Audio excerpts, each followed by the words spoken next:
Breaking news, several lawmakers on both sides of the aisle claiming that they are now receiving death threats and other threatening phone calls. This following yesterday's baseball practice shooting that targeted GOP congressmen. But get this, one Republican congressman says that he received death threats before yesterday's shooting, including some that targeted his newborn daughter. So will this heated political climate ever cool down? Here to discuss, Lieutenant Colonel Alan West. And we should remind the audience, of course, that you served in Congress as well. Thank you for bringing your expertise to the show. What do you make of what's happening in this country right now? Well, first of all, prayers go out to my former colleague, Steve Solis, a great man, and it is really hurtful what's happening, and we're praying he pulls through.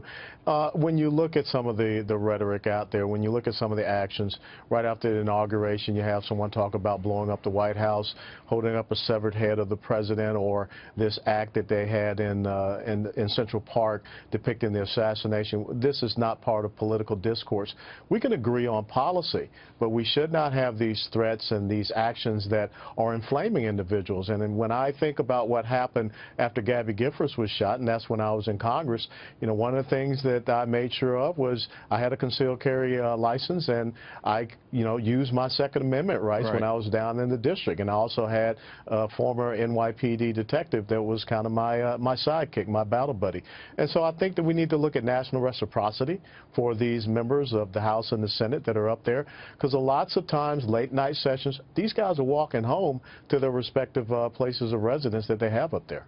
Colonel West, I just also want to point out to the audience, as you were speaking, we're looking live at the Nationals Park, and Ivanka Trump is talking with all of the congressional players from both sides of the aisle. It's a wonderful scene to see, and it's a reminder of what possibly could be. Beyond asking lawmakers and legislators to carry guns, the temperature, the hate, the vitriol in our country. I mean, what can be done about that? Well, I think those people that are inciting it need to stop. Those people that are resourcing and funding it, they need to stop. When you look at a group like the Antifa movement, when you look at what happened at the campus of University of California, Berkeley, where you had property that was destroyed, and you had cars that were burned. I go and speak on college campuses all over the country.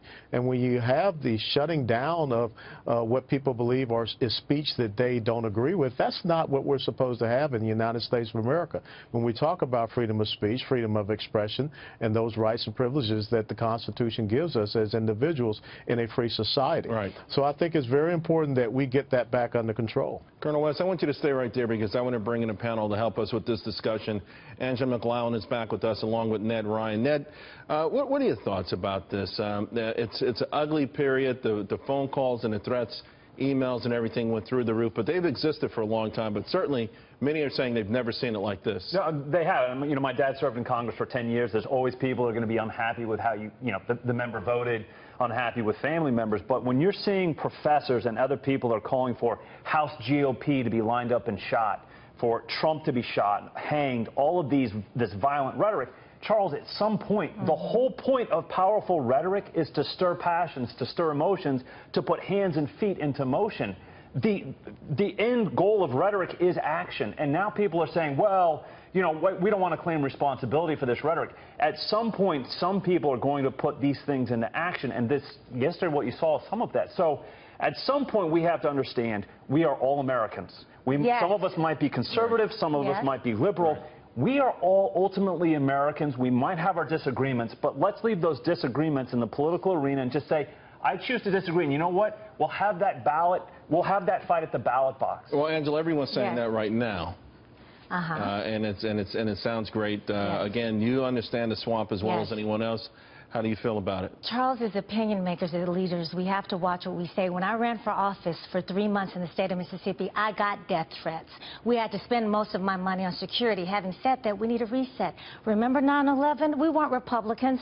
We weren't Democratic. We were Americans. And what Paul Ryan and Nancy Pelosi did yesterday, we need to take notice. But to go on what the congressman said, we know who are funding these things. George Soros did Black Lives Matter.